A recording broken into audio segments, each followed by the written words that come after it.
Namaskar. Hello everyone. My name is Suchanda Basu. I live in Columbus, Ohio. Most of you know me as Luna Basu. Hi, I'm Shalini Basu, and I'm the daughter of Suchanda Basu, and I participated in Usha Ganguly's 2017 production of Mantor Mera, and I had such a pleasure working under Usha Mashi. I am one of the founding members of Spotlight Columbus, which was created in 2015 to introduce quality mainstream drama in Columbus area with the collaborations of South Asian Theatre Festival. I have played many roles in this journey: acting, hosting, taking care of the logistic. I am truly blessed to be part of one of the leading role in 2015 Bashbhumi, 2016 Awa Kokho, 2017 Mantor Mera. It gave me enormous satisfactions to act under renowned directors from Kolkata. It is really nice to see that we have reached our 6th year of this festival. You can tell how ardent Spotlight is towards their drama. Even the pandemic, the social distancing could not have stopped us. So I am here to welcome all of you to our SATF 2020 Digital. I'm very much honored to welcome one of our featured play by Kaushik Sen. Is a renowned Indian actor of film, televisions and theatre based in Kolkata. He is the director of well-acclaimed theatre group Shopno Sandhani. Today's play is Antigone, written by the great Greek playwright Sophocles. Translations: Ajitesh Banerjee, Rudra Prasad Sengupta. And the cast is Rishmi Sen, Kaushik Sen, and Riddhi Sen. King Oedipus had 2 sons and 2 daughters. The cursed, banished king Oedipus was succeeded by Creon, brother of Queen Jocasta. The 2 young princes of Thebes fought a deadly battle against one another. Both died. But Creon supported Eteocles, therefore he decided and declared that Eteocles would be given a proper royal cremation. But since Polynices, the other son of King Oedipus and Jocasta, fought against Creon, his corpse would not be given the same honor, and would be punished even after death by allowing it to be eaten by vultures and wolves. Oedipus had 2 daughters, Ismene and Antigone. Ismene was obedient and followed Creon's orders, like the rest of the people of Thebes. But Antigone did not. She believed that death bridges everything. Even the worst enemy deserves a proper honor after death. So Antigone revolted against Creon and challenged the power of the state. She was taken into custody. Now Antigone and Creon stand face to face. Please enjoy today's show, Antigone.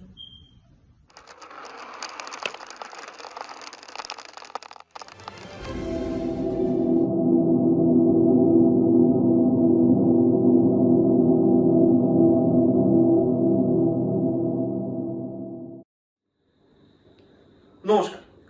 আমাদের আজকের নাটকের নাম আন্তিগণে। আজকে এই নাটকে আমার ভূমিকা হচ্ছে সূত্রধারের। মুশকিল হচ্ছে প্রায় 2.5 বছর আগে গ্রিসের থিবাস নগরের একটি ঘটনা নিয়ে আজকের এই নাটক।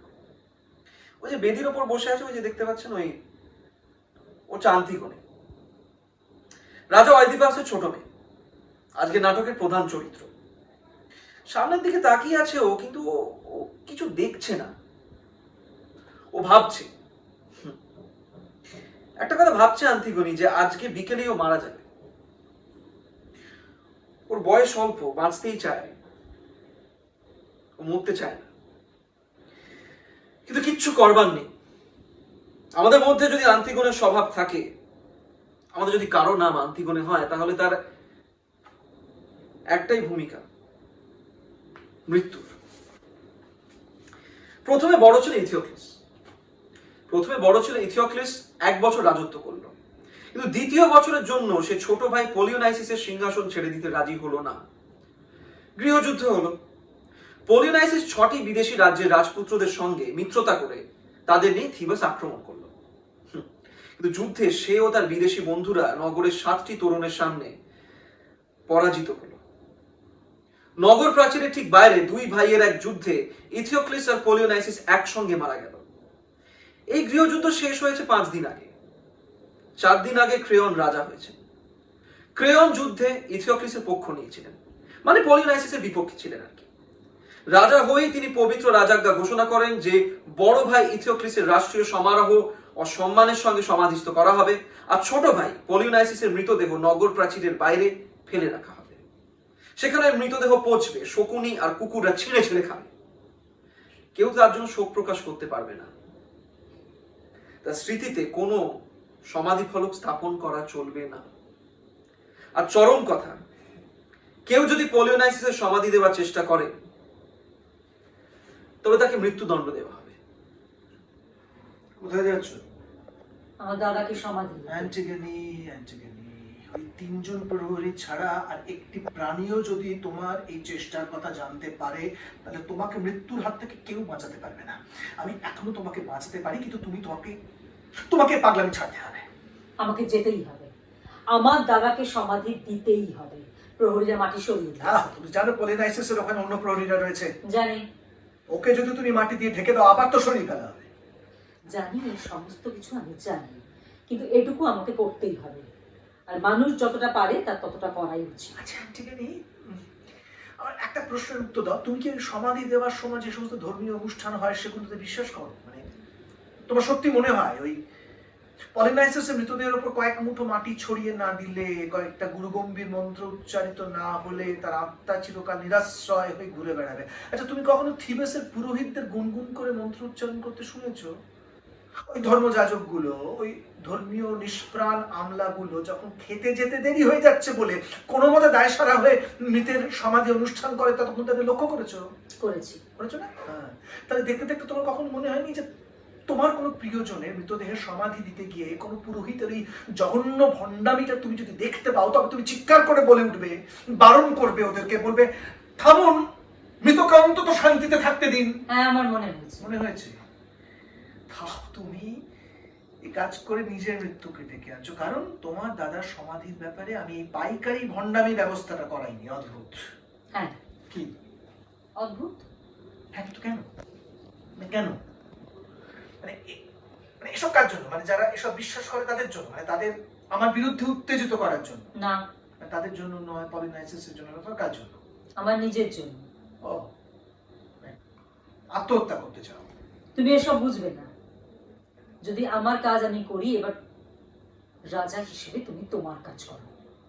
তবে যদি মানুষ হও তাহলে কাজটা একটু তাড়াতাড়ি করো। আমি কিন্তু তোমাকে বাঁচাতে চাইছি। পারবে না। তুমি রাজা, সর্বশক্তিমান, কিন্তু তুমি আমাকে বাঁচাতে পারবে না। তাই কেন? আমাকে বাঁচাতেও পারবে না, আমাকে ঠেকাতেও পারবে না। আসলে তোমার বড় অহংকার, জানো তো? ঠিক তোমার বাবা আদিবাসীর মতো। তোমার সামনে একটাই পথ খোলা আছে, আমাকে মৃত্যুদণ্ড দেবে। ধরো তো যদি তোমার উপরে অত্যাচার শুরু করাই। অত্যাচার? হ্যাঁ, হতেই পারো। তোমার অত্যাচারে আমি স্বীকার করে নেব যে আমার দাদার সমাধি দিতে গিয়ে আমি ভুল করেছি। তারপর ছাড়া পেয়ে ওই একই কাজ আবার করব। তাই দেখতে চাও? আমার কথা শোনো। তোমার এই ছোট্ট নাটকে তুমি আমাকে দিয়েছো খলনায়িকার চরিত্র, আর নিজে নিয়েছো নায়িকার ভূমিকা, কিন্তু আমাকে খুব বেশি দূর ঠেলে নিয়ে যাও না। হ্যাঁ, আমার জায়গায় অন্য কেউ থাকলে এতক্ষণে তুমি নর্দমায় পড়ে থাকতে, তোমার জিভটা টেনে ছিঁড়ে নেওয়া হতো।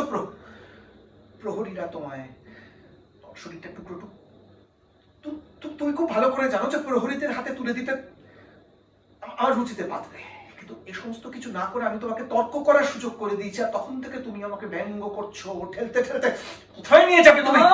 আমাকে ছাড়ো, আমার লাগছে। না, ছাড়বো না তোমাকে। তোমার সঙ্গে কথা বলে আমার বোকামি হয়েছে। তোমাকে গোড়া থেকে আমার এগুলো শুরু করা উচিত ছিল। শোনো, আমি তোমার আত্মীয় হতে পারি, কিন্তু বিশেষভাবে স্নেহশীল এমন কোনো লোক কিন্তু আমাদের পরিবারে নেই। হ্যাঁ, তোমার ইচ্ছেটা কি বলো তো? সর্বশক্তিমান রাজা যে অতীতে বহু লোককে অক্লেশে হত্যা করেছে এবং ভবিষ্যতে অনায়াসে তোমার মতো অকিঞ্চিৎকর জীবকে অনায়াসে হত্যা করার ক্ষমতা রাখে, শুধুমাত্র অনুকম্পা করে যে তোমাকে বাঁচিয়ে রেখেছে, সেই সর্বশক্তিমান রাজার মুখে তুমি থুতু দিতে চাও, এইটা গোটা বিশ্বকে দেখাতে চাও তুমি নাকি? আমার আর লাগছে না। এই, লাগছে না? তুমি এত বেশিক্ষণ ধরে আমার উপর অত্যাচার করেছো যে আমার আর লাগছে না। তাও আমি তোমাকে বাঁচাবো। ঈশ্বর জানে যে এই মুহূর্তে আমার হাতে অনেক কাজ। একটা গৃহযুদ্ধের পরে থিবাসে আজকে বিস্ফোরক পরিস্থিতি, সেখানে এমন একজন রাজা আছে যার অনেক কিছু করার আছে। তবুও তোমার মৃত্যুকে কেন্দ্র করে নতুন একটা রাজনীতির খেলা আমি শুরু হতে দেব না, কেননা আমি নিশ্চিত গোটা ব্যাপারটাই রাজনীতি ছাড়া কিচ্ছু নয়। তুমি নোংরা, নীচ, একটা বাজে লোক। হ্যাঁ, আমি এ ব্যাপারে একমত। হ্যাঁ, আমি তাই নোংরা, নীচ, বাজে। অ্যান্টিগনি, রাজনীতি আমার পেশা এবং এই পেশা কখনো কখনো আমাকে এই নোংরা, নীচ, বাজে হতে সাহায্য করে, বাধ্য করে। রাজনীতিতে আমার আসাটা উচিত হয়েছে কিনা সে বিষয়ে বিতর্ক থাকতে পারে, কিন্তু একবার যখন এসে পড়েইছি তখন তো তার দায় আমাকে নিতে হবে। তুমি রাজনীতির পেশা নিলে কেন? করবো একদিন। হঠাৎ দেখলাম যে আমি রাজনীতির কেন্দ্রে বসে আছি, আমি থিবাসের রাজা। আর ঈশ্বর জানেন যে জীবনে ক্ষমতার চেয়ে রাজনীতির চেয়ে আমি অনেক অন্য কিছু আছে যা বেশি ভালোবাসতাম।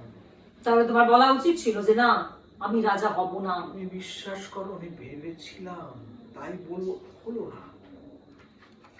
মনে হলো কাপুরুষতা হবে। আমি একটা কারিগর, আমাকে একটা কাজ দেওয়া হয়েছে, আমাকে সে কাজটা তুলে দিতে হবে। কাজ থেকে যে লোকটা মুখ ঘুরিয়ে নেয় সে তো ভীরু, অক্ষম, কাপুরুষ। তাই আমি রাজি হলাম, বললাম হ্যাঁ। সেই জন্যই আজকে তোমার এই অবস্থা। একবার তোমার নিজের ইচ্ছার বিরুদ্ধে কাজ করতে রাজি হয়েছো, হ্যাঁ বলেছো, সুতরাং তোমার আর কোনো স্বাধীনতা নেই। অ্যান্টিগনি, আমার কথাটা শোনো। তুমি আমাকে নতুন কথা কিসে বলো? তোমার তো স্বাধীনতাই নেই। তুমি তো তোমার তৈরি করা একটা অবস্থার দাস। একটা দাসের থেকে আমি নতুন কি আর শুনবো? দেখা দেখা দেখা দেখা দেখা তুমি ওখানে বসে কিরকম লোভী ভীরুর মতন আমার কথা শুনছো। তোমার প্রহরীদের ডাকছো না কেন? আমি জানি কেন, কারণ তুমি আমার কথা শেষ পর্যন্ত শুনতে চাও। সেই জন্য তুমি আমাকে বুঝতে চাও। হ্যাঁ, না না, তোমার কথা শুনে আসলে আমার হাসি পাচ্ছে। হাসি পাচ্ছে? ভয় করছে, তোমার ভয় পাচ্ছে। সেই জন্যই তুমি আমাকে বাঁচিয়ে রাখতে চাইছো। আমি যদি তোমার শান্ত সুবোধ আর 5টা প্রজার মতন বেঁচে থাকি, তাহলে তোমার পক্ষে সবকিছু খুব সহজ হয়ে যায়, তাই না? তা হবে না। আমাকে মৃত্যুদণ্ড তোমাকে দিতেই হবে, আর তুমি সেটা জানো। আর সেই জন্যই তোমার ভয় করছে। ঈশ্বর, একটা ভীতু মানুষের চেয়ে কুচ্ছি তার এই পৃথিবীতে কি আছে? আচ্ছা ঠিক আছে, আমি ভীতু। ভীতু, খুশি? আমি ভয় পাচ্ছি কেন জানো? কারণ তুমি জোর করলে তো তোমাকে আমাকে মৃত্যুদণ্ড দিতেই হবে, আর সেটা আমি চাই না। চাও না? না। আমাকে বাঁচিয়ে রাখতে চাও? হ্যাঁ, সে কথা আমি তোমাকে আগেই বলেছি। বেশ, তাহলে আমার দাদাকে সমাধি দিতে দাও। চুপ করে রইলে কেন বলো? তুমি একটু আগে বলেছো আমার দাদার মৃতদেহ তুমি ধুলোয় উন্মুক্ত করে ফেলে রাখতে চাও না, তাও তুমি উন্মুক্ত করে রেখেছো। তুমি এখন বলছো তুমি আমাকে বাঁচিয়ে রাখতে চাও, কিন্তু আমাকে মৃত্যুদণ্ড দিতে তুমি বাধ্য। একে তুমি রাজা হওয়া বলো? হ্যাঁ, একে আমি রাজা হওয়া বলি। রাজা রাজা? আমার হাতে রক্ত, আমার শরীরে তোমার প্রহরীদের খাবার চিহ্ন, তাও তুমি আমার আমার আমার যা ইচ্ছে আমি তাই করতে পারি। তুমি রাজা, সর্বশক্তিমান, কিন্তু তুমি তা পারো না। বেশ, আমাকে দয়া করে তুমি বেঁচে থাকছো না কেন? দয়া করো আমাকে। তোমার ভাইয়ের মৃতদেহ আমার জানলার নিচে পড়ছে, থিবাসের শান্তি শৃঙ্খলার জন্য কি এই দামটা যথেষ্ট নয়? না, যথেষ্ট দাম নয়। অ্যান্টিগনি, আমি কিন্তু যথেষ্ট দাম দিয়েছি। যথেষ্ট দাম দাওনি। তুমি যে ইচ্ছে করেই রাজা হয়েছ। এখন রাজা থাকার জন্য তোমাকে দাম তো দিতেই হবে, বারবার সারা জীবন ধরে দাম দেবে তুমি। আচ্ছা, তুমি কি আমার কথাটা একটুও বুঝবে না? আমার অবস্থাটা, এই যে আমার স্বদেশ, এই যে থিবাস, এটা একটা জাহাজ। এটা চালাবার জন্য কাউকে না কাউকে তো রাজি হতেই হবে। তুমি একটু একবার ভাবো, জাহাজটা তো ফুটোয় ফুটোয় ঝাঁঝায় হয়ে আছে। পাপ, অজ্ঞতা, দারিদ্র, জাহাজটা ডুবু ডুবু, নাবিকরা কোনো কাজ করবে না, মালপত্র চুরি করছে। একটু কল্পনা কর, সর্দাররা আলাদা আলাদা করে ভেলা বানিয়ে রেখেছে, হ্যাঁ, যে কোনো মুহূর্তে জাহাজ ছেড়ে তারা পালাবে। বাতাস গর্জন করছে, পাল ছিঁড়ে যাচ্ছে, মাস্তুল ভেঙে যাচ্ছে, জাহাজে প্রত্যেকটা যাত্রী ডুবছে, কারণ প্রত্যেকে ভাবছে শুধু নিজের কথা, নিজের ক্ষুদ্র স্বার্থের কথা। তখন তোমার কি মনে হয় এই হ্যাঁ না এই সমস্ত শব্দ নিয়ে খেলা করবো আমি? কোন কাজের জন্য পরে কত দাম দিতে হবে, হয়তো বন্ধু বান্ধব, আত্মীয় স্বজন, এমনকি সাধারণ মানুষের থেকে আমাকে দূরে সরে যেতে হবে, একা হয়ে যেতে হবে, এসব কথা কি কোনো মানুষ তখন ভাবতে পারে? মানে ভাবাটা সম্ভব? তখন তোমার সামনে তো একটাই কাজ, হালটা শক্ত করে ধরো, জাহাজটা ঠিক পথে চালাও আর চিৎকার করে হুকুম দাও। যদি একজনও তোমার হুকুমটা না মানে, তাহলে জনতার মাঝখানে তোমার বর্ষাটাকে সোজা ছুঁড়ে দাও। হ্যাঁ, ওই জনতা, ওই নামহীন অবয়বহীন বিশাল জন্তুটার দু চোখের মাঝখানে সোজা। তোমার বর্ষার ফলে বৃত্ত হয়ে যে মাংসপিণ্ডটা পড়ে গেল, সে হয়তো এমন একজন কেউ যে কাল রাতে তোমাকে খাবার সাজিয়ে দিয়েছিল, কিন্তু ওই মাংসপিণ্ডটা না এখন কোনো দাম নেই। আর হাল ধরে দাঁড়িয়ে আছো তুমি, তোমারও কোনো দাম নেই, কোনো কিছুরই কোনো দাম নেই, শুধু জাহাজ আর ঝড়টা। আচ্ছা, আমি বুঝতে পারছি, বুঝতে পারছো কি বলছি? না, পারছো না? না, আমি বুঝতে পারছি না। আমি তোমার মতো মনে করি না যে জনতা মানেই একটা নামহীন অবয়বহীন জন্তু। না, আমি মনে করি না। যাকে তোমার এই মুহূর্তে প্রয়োজন নেই সেই মৃত মানুষ মানেই একটা মাংসপিণ্ড। না, আমি বিশ্বাস করি না যে যে দেশের রাজা বলেই তোমার যা ইচ্ছে তাই করার অধিকার আছে। তাই তোমার সব কথার আমার একটাই উত্তর, না। আসলে কি জানো, না বলাটা তো খুব সহজ। মহারাজা ক্রেয়ন, মরতে হবে জেনে? মরতে হবে জেনেও। হ্যাঁ বললে তো কাজ করতে হয় না, মাথার ঘাম পায়ে ফেলতে হয়, হাত দুটোকে সোজা সোজা জীবনের মধ্যে ডুবিয়ে দিতে হয়। না হচ্ছে মানুষের বানানো তৈরি একটা কথা। এমন পৃথিবীর কল্পনা তুমি করতে পারো যেখানে গাছ বলছে না আমি ফুল ফোটাবো না, ফল ফলাবো না, জন্তু জানোয়াররা বলছে না আমরা খাদ্যের সন্ধান করব না, সন্তানের জন্ম দেব না। জন্তু জানোয়াররা কখনো না বলে না, তারা কেউ কখনো আত্মহত্যা করে না, সহজ সরল জীবন তাদের। ওরা সবাই দল বেঁধে চলে, জানো তো, ধাক্কাধাক্কি করে, গলাগলি করে এক রাস্তায় কেউ পড়ে যায়, কেউ জ্ঞান হারায়, কেউ মরে যায়। যারা বেঁচে থাকে তারা পথের পাশে পড়ে থাকা মৃতদের দিকে তাকায়ও না, তারা আবার খাদ্যের সন্ধান করে, আবার সন্তানের জন্ম দেয়, এগিয়ে চলে পূর্বপুরুষদের মতো। সেই স্থির লক্ষ্য তাদের, যে করেই হোক বেঁচে থাকতে।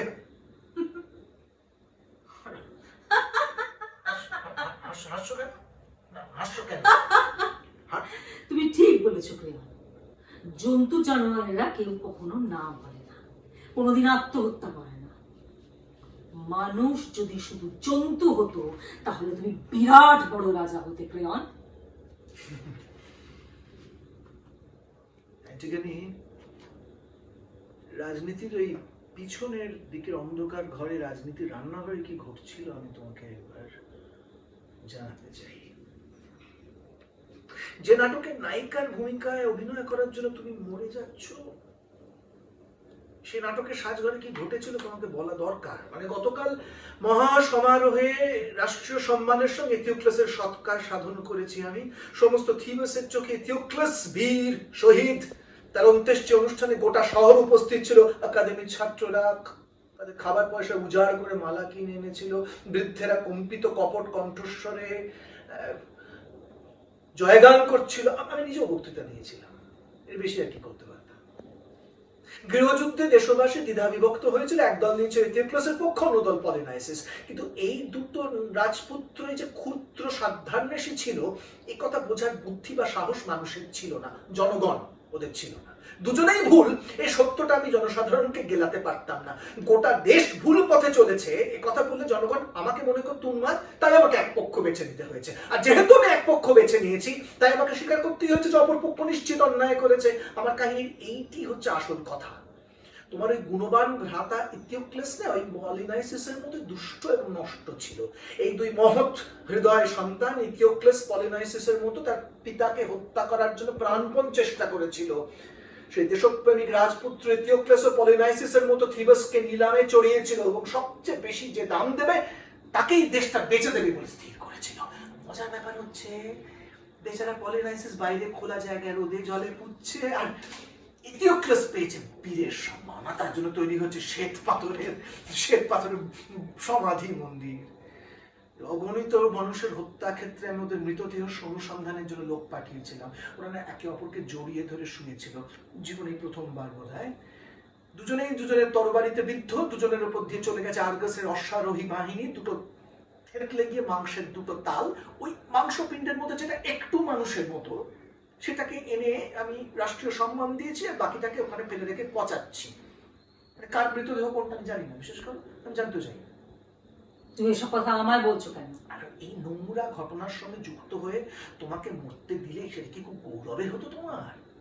একটুখানি এতক্ষণ তোমাকে আমি যা যা বললাম কোনোটাই মূল নয়, অপ্রাসঙ্গিক। আসল কথা হচ্ছে একটুখানি জীবন। জীবন এক মহামূল্যবান সম্পদ, তাই না? হ্যাঁ, আর সেই সম্পদকে তুমি হেলায় ছুড়ে দিতে যাচ্ছেন। আমি তোমাকে বুঝি,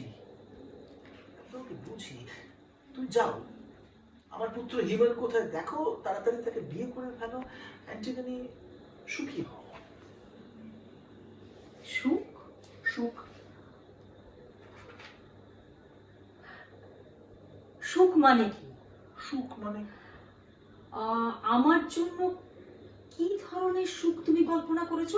মানে তোমার চোখে সুখী অ্যান্টিগনির ছবিটা কি, সেটা আমাকে দেখো। কি প্রশ্ন! সুখ মানে চারপাশের দিকে তাকালে তুমি দেখতে পাবে সুখ কাকে বলে। সুখ মানে ধরো তুমি হিমেনকে বিয়ে করবে, সংসার হবে, সন্তান হবে, হিমেন থিবেসের সিংহাসনে, তুমি জীবনটাকে যন্ত্রের মতো চালাবে, বুঝেছো? জীবনটা যন্ত্র। অ্যাকচুয়ালি জীবনটাকে যন্ত্রের মতো চালাতে হয়, চালাতে শিখতে হয়। অনেকে বলবে যে না, এটা জীবন নয়, জীবনের একটা অন্য মহৎ কি সম্মান এখানে আছে। তাদের কথা একদম বিশ্বাস করবে না, কারণ তারা তোমাকে ব্যবহার করতে চাইছে, কারণ তোমার উত্তাপ তাদের প্রয়োজন। তাদের কথা বিশ্বাস করবে না। আমি তোমাকে বলছি, জীবন থেকে তুমি যতটা সুখ আদায় করে নিতে পারবে, জীবন তাতেই সার্থক। বিশ্বাস করো, আমি দীর্ঘ অভিজ্ঞতার ফলে আমি তোমাকে এটা বলেছি যে জীবন থেকে যতটুকু সুখ আদায় করে নিতে পারবে ততটুকুই জীবন। জীবন তার থেকে বেশি নয়। যতটুকু সুখ আদায় করে নিতে, যতটুকু সুখ, তার বেশি না। তার বেশি নয়। শুধু এইটুকু? হ্যাঁ, হ্যাঁ। আমি বিয়ে করব, আমার সংসার হবে, সন্তান হবে, হিমেন একদিন থিবেসের সিংহাসনে বসবে, আর আমি জীবনটাকে যন্ত্রের মতন চালিয়ে যাব, যন্ত্রের মতো। শুধু এইটুকু? কেন এসব তোমার তুচ্ছ মনে হচ্ছে? তুচ্ছ নয়, তুচ্ছ নয়। তুমি বলছো এটা জীবন। সুখ মানে এই এতটুকু। এরই জন্য আমাকে তোমার অন্যায় প্রভুত্ব মেনে নিতে হবে। আমার মহৎ পিতার পবিত্র রক্তে আমার জন্ম, আমার নিজের ভাইয়ের মৃতদেহ শকুর কুকুরে ছিঁড়ে ছিঁড়ে কাটছে, সেটা জেনেও নিজের বিয়ের ব্যবস্থা করতে হবে এই সুখের জন্য। এরই জন্য আমাকে মেনে নিতে হবে যে আমার বাবার প্রিয় প্রজাবৃন্দ, আমার দেশের মানুষ একটা নামহীন অবয়বহীন জন্তু। শান্ত হও, শান্ত হও। আমি তো শুধু জানতে চাইছি, মানে কোন সুখের জন্য আমাকে ঠিক কতটা মূল্য দিতে হবে? তুমি আমাকে শান্ত হতে বলছো কেন প্রেম? তুমি একটু আগে বললে না যে জীবন একটা মহামূল্যবান সম্পদ। আমি তো শুধু জানতে চাইছি যে এই কথাটা আমি নিজেকে যে বোঝাবো সেই জন্য আমাকে ঠিক কি করতে হবে? বেশ, তুমি কি হিমেনকে ভালোবাসো? হ্যাঁ, আমি হিমেনকে ভালোবাসি, কিন্তু আমি যে হিমেনকে ভালোবাসি সে ঠিক আমার মতো। সে আমার জন্য সব করতে পারে, সে আমার জন্য প্রাণ তুচ্ছ করতে পারে, কিন্তু তোমরা যাকে বলো সুখ, সেরকম ছোট্ট ছোট্ট কতগুলো সুখীদের জন্য সেও যদি এই সব ব্যাপারে হিসেব করতে শিখে যায়, তাহলে তোমার মতন সুখীতে বাড়ি হয়ে যায়, তাহলে সেই বুড়ো বিশ্রী হিমনকে আমি চাই না। কি উন্মাদের মতো প্রলাপ বকছো? তুমি একটু আগে বললে না জীবন এক মহামূল্যবান সম্পদ। এই এতগুলো বছর ধরে এই মহামূল্যবান সম্পদ কি দিয়েছে ক্রেওয়া? এই মাথার কতগুলো পাকা চুল আর মুখের কতগুলো রেখা। চুপ চুপ চুপ চুপ। কেন? আমি ঠিক কথা বলছি সেই জন্য। তুমি কি ভাবছো তোমার লজ্জা, তোমার ভয় আমার চোখে পড়ছে না? কিন্তু তুমি তা স্বীকার করতে পারবে না। তোমাকে চিৎকার করতে হবে, গর্জন করতে হবে, ওই ছোট্ট হাড়ের টুকরোটা যার নাম তোমরা দিয়েছো সুখ, সেটাকে রক্ষা করতে হবে, চাটতে হবে। এতে তোমারও সুখ, মূর্খ বাচাল। তোমার ওই সুখে আমি থতু ফেলি, তোমার মহামূল্যবান জীবনে আমি থতু ফেলি। তোমরা সবাই জন্তুদের মতন যা শুকছ, লকলকে জিভ দিয়ে তাই চাচ্ছ।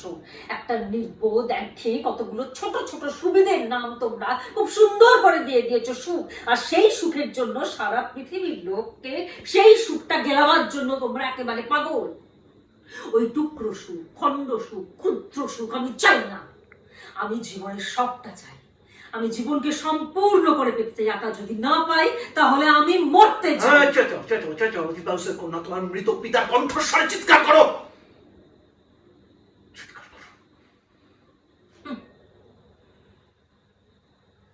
কুৎসিত দেখাচ্ছে তো, কুৎসিত দেখাচ্ছে তো আমাকে। আমার বাবার জীবনের সেই চরমতম মুহূর্তে তাকে ঠিক তোমার মতো লোকেদের তাকে কুৎসিত বলে মনে হয়েছিল, কিন্তু আসলে বাবা সুন্দর হয়েছিলেন, কেননা তিনি সত্যের মুখোমুখি দাঁড়িয়েছিলেন। আর তোমরা কেউ কখনো সত্যের মুখোমুখি দাঁড়িয়েছো? সুখের নির্বাচন, প্রাপ্তি, সব কতগুলো মুখ তোমাদের, হ্যাঁ এই কতগুলো মুখ, কতগুলো মুখোশ। আসলে তোমরা সকলেই না কুৎসিত।